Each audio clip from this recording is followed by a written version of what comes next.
21वीं सदी में भारत विश्वगुरु बनेगा और पूरी दुनिया उनका अनुसरण करेगा और तभी इस दुनिया में शांति आएगी।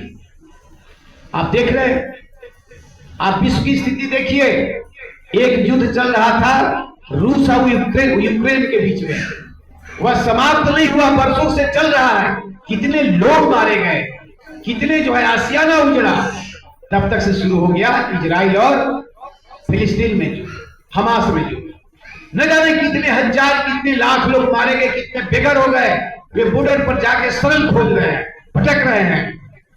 तब तक जो है एक और युद्ध की स्थिति बन गई है हमारे यहां भारत में, पूरा स्थिति है। परम बुजुर्गों ने पहले ही कहा था, बेटे ये सामान्य समय नहीं है, घबराना मत।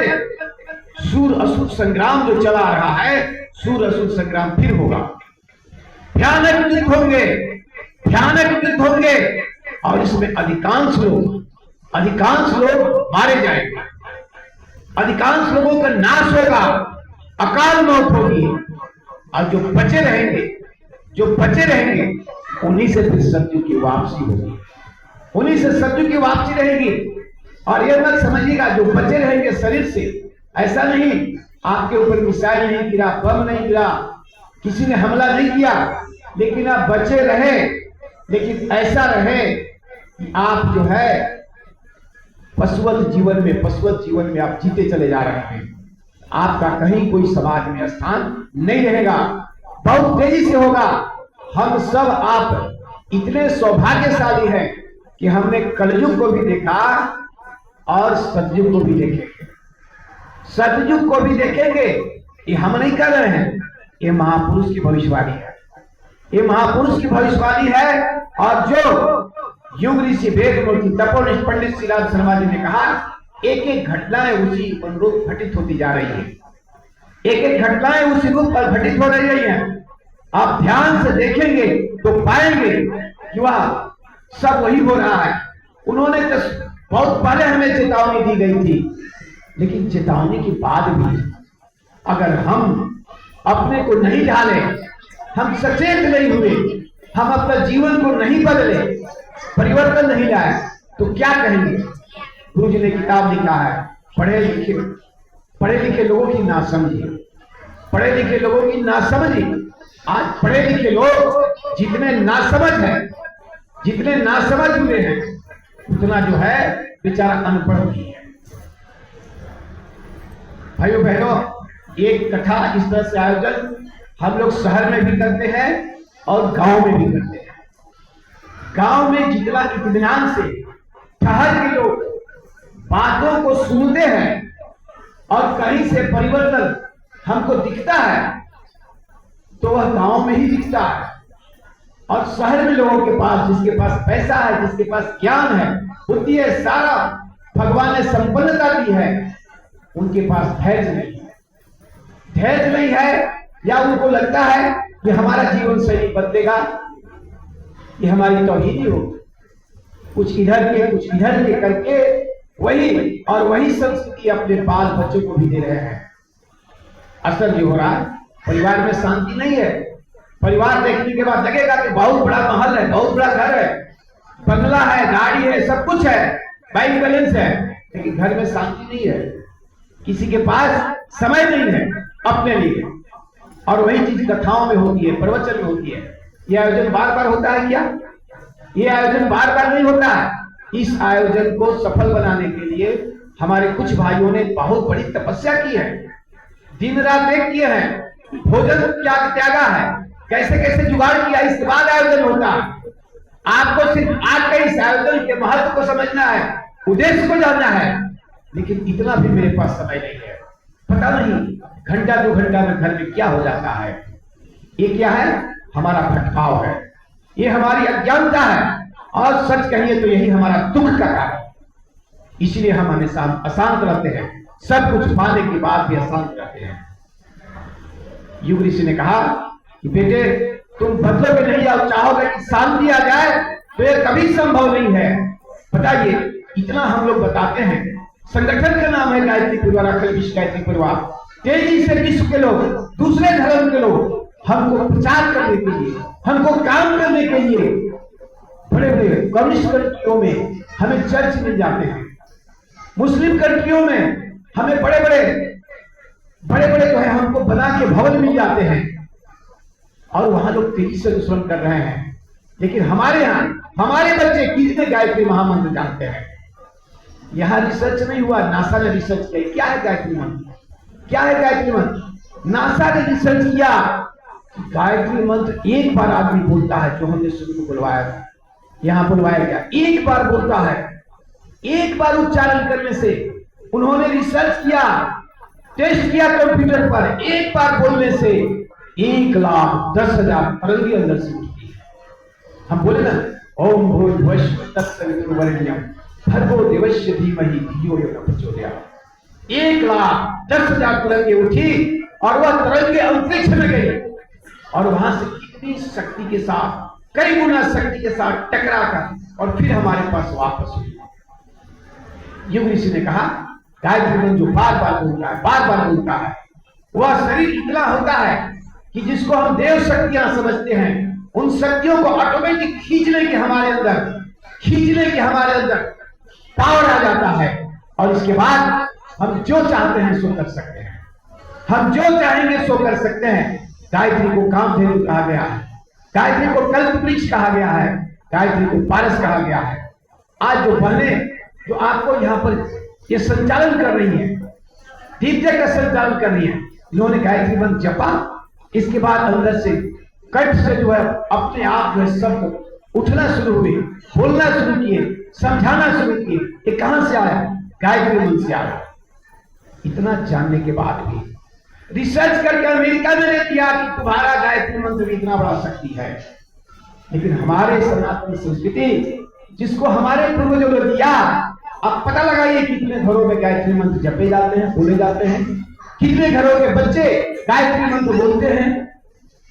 इससे बड़ा अज्ञानता, इससे बड़ा दुख का कारण, इससे बड़ा चिंता का कारण और क्या हो सकता है कि हम गायत्री मंत्र नहीं जपते हैं।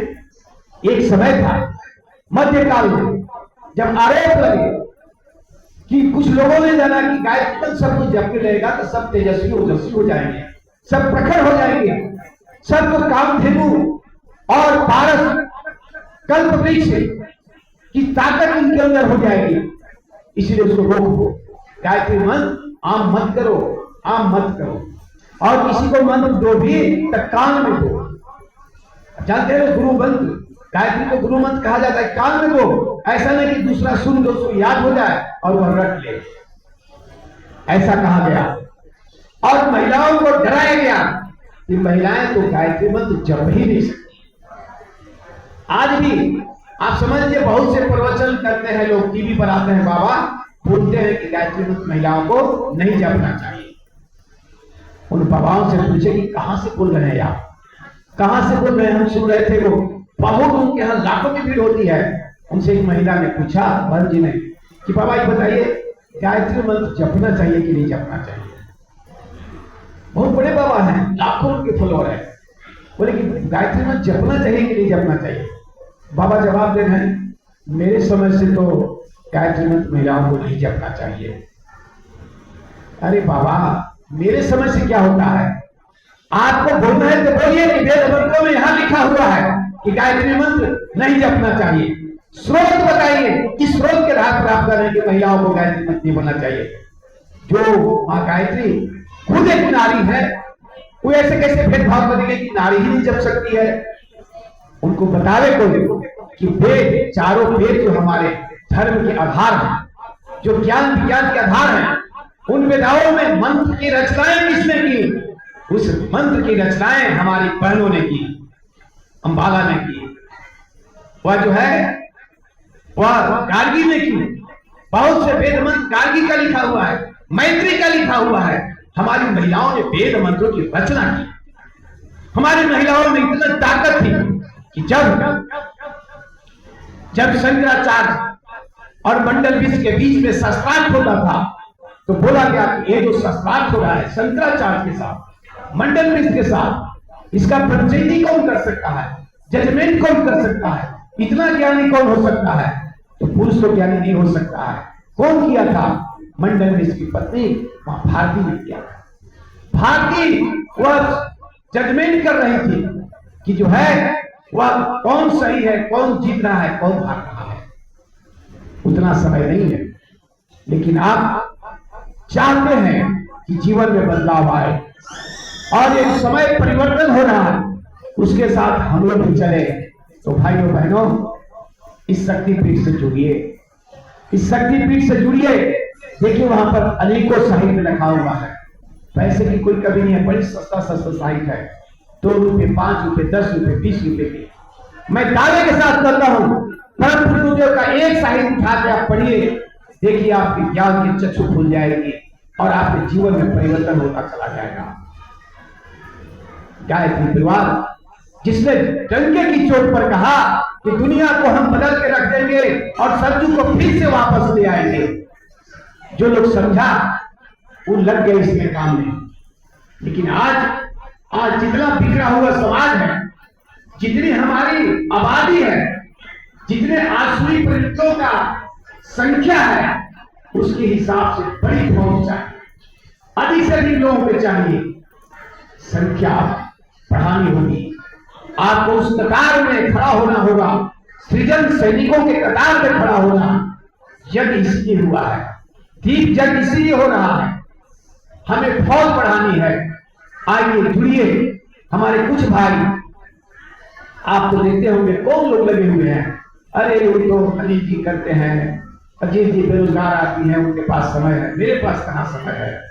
भाइयों बहनों, कौन बेरोजगार है, कौन किसके पास क्या संसाधन है, यह मायने नहीं रखता है। मायने रखता है वो आदमी कितना बड़ा मनोबल वाला है, वो आदमी 24 घंटे का समय का सदुपयोग कौन होता है, उसकी जीवन शैली क्या है। जीवन शैली से आदमी महान और छोटा होता है।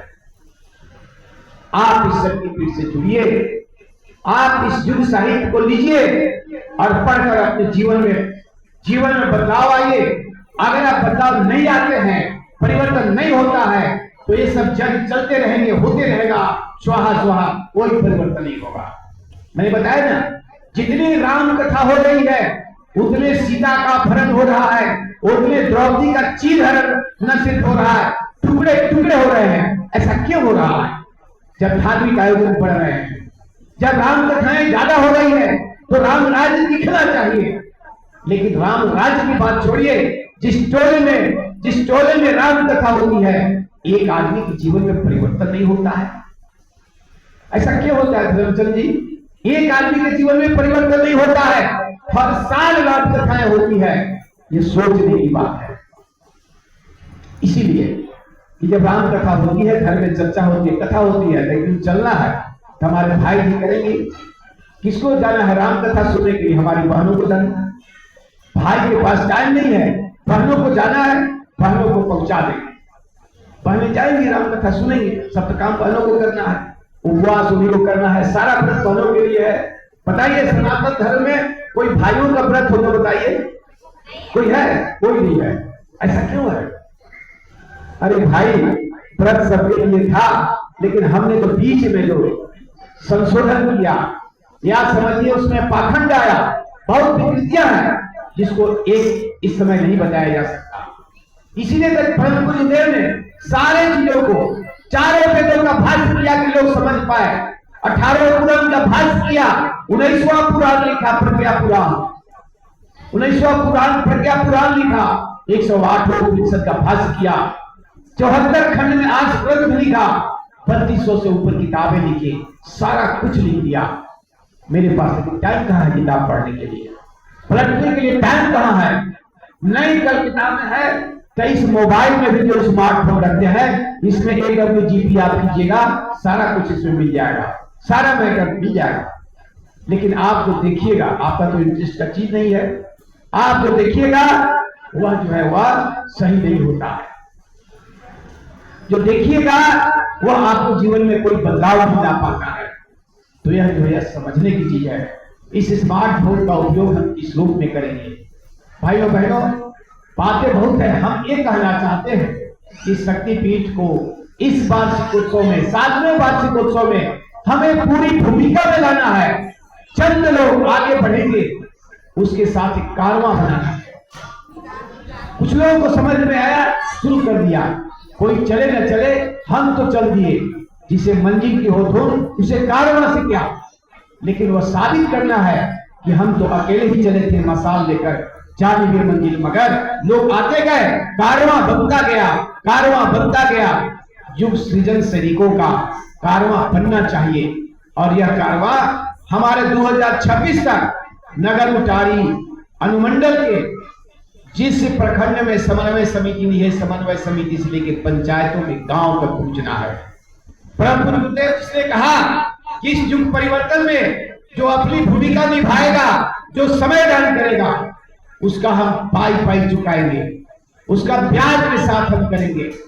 तो यह जो है इतना भरोसा देने वाला कि आदमी कि तुम समय को दोगे, वह समय जो है वह मैं उधार नहीं रखूंगा, तुमको सूद ब्याज के समय, सूद ब्याज समेत उसको लौटाऊंगा।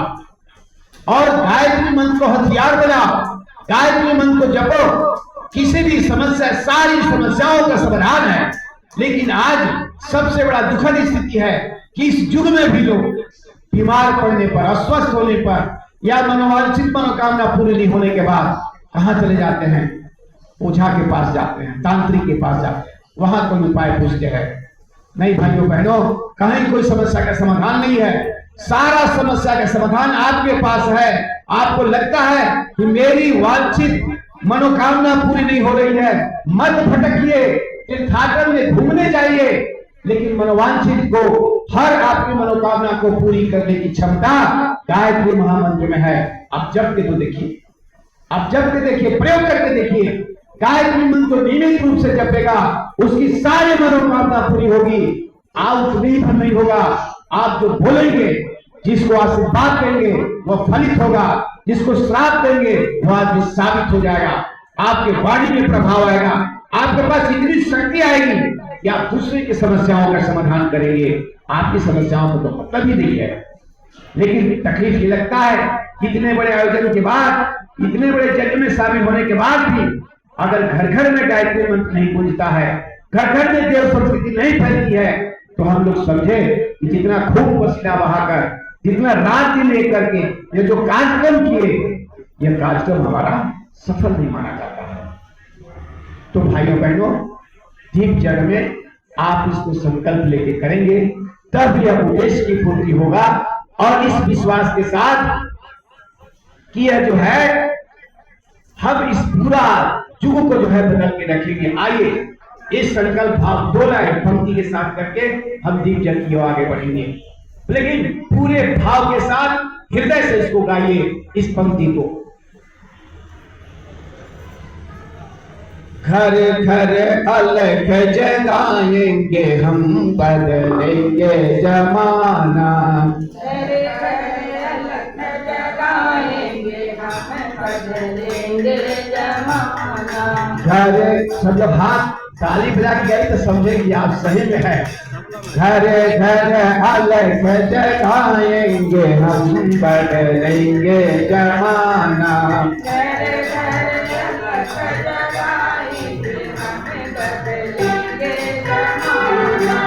यही चीज बताते हैं कि दिक्कत क्या है कि हम सत्संग में, प्रवचन में भी हम भूल के जो है अपने को भूलते हैं। आपको पता है, अगर इस गाना को भाव के साथ आप गा देंगे, आपके अंदर की 1-2 बीमारी दूर हो जाएगी। कोई भी भजन, हमारी बहनों को सत्संग जरूर कीजिए, भजन जरूर गाइए, और मंच पर नहीं गाना है तो घर में जरूर गाइए। बहुत सारी बीमारियों का समाधान हो जाता है। आपको दवाई खाने की जरूरत नहीं पड़ेगा, आपके आलस पर ये प्रमाद दूर हो जाएंगे। लेकिन पूरे ताली बजा के पूरा गाएंगे तब। घर घर अलग जगाएंगे हम, बदलेंगे जमाना।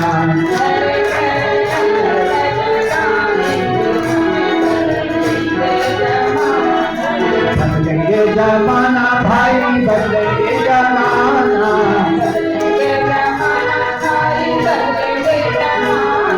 बदलेंगे जमाना बना, बदलेंगे जमाना।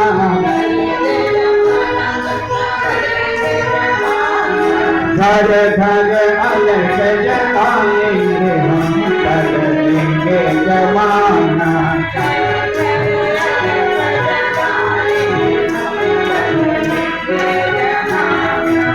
निश्चय हमारा धूसा अटल है, निश्चय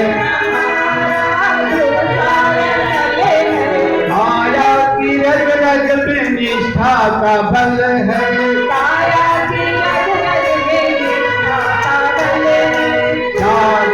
शंख बजाएंगे हम बदलेंगे जमाना।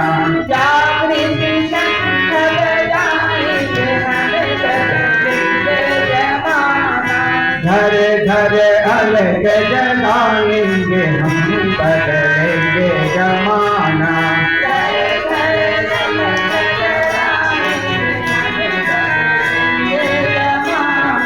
बदली है हमने अपनी दिशाएं, बदली है बदली है हमने अपनी दिशाएं। मंजिल नई तय करके दिखाएं,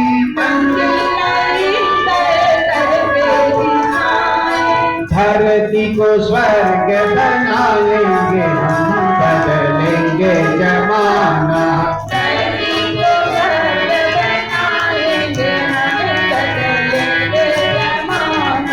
धरती को स्वर्ग बनाएंगे हम बदलेंगे जमाना।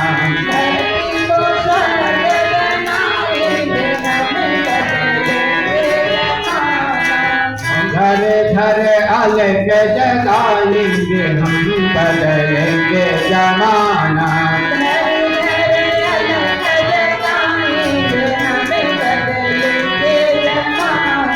बदलेंगे जमाना भैया, बदलेंगे जमाना।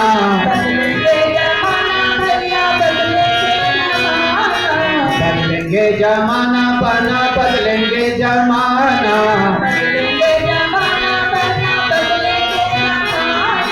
घर घर अलग जगाएंगे हम बदलेंगे जमाना।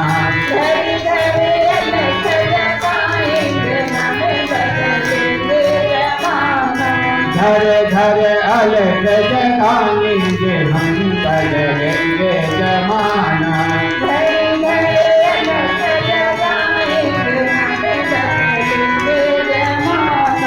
बोलिए गायत्री माता की जय। यही करना है, हम दीप जल चलेंगे, लेकिन समझिए कि हम चाहे जिस भूमिका में, परम पूज्य गुरुदेव ने तो कहा कि जितना युग बिगड़ गया है, इसमें हर आदमी को कम से कम हनुमान की भूमिका में आना होगा, हनुमान की भूमिका में। लेकिन चलिए, अगर हनुमान की भूमिका में नहीं आ पाए तो कम से कम गिरगिरहरि की भूमिका जरूर निभाइएगा। भाइयों बहनों, आपको ये समझना है कि हमारे जीवन का सफलता क्या है।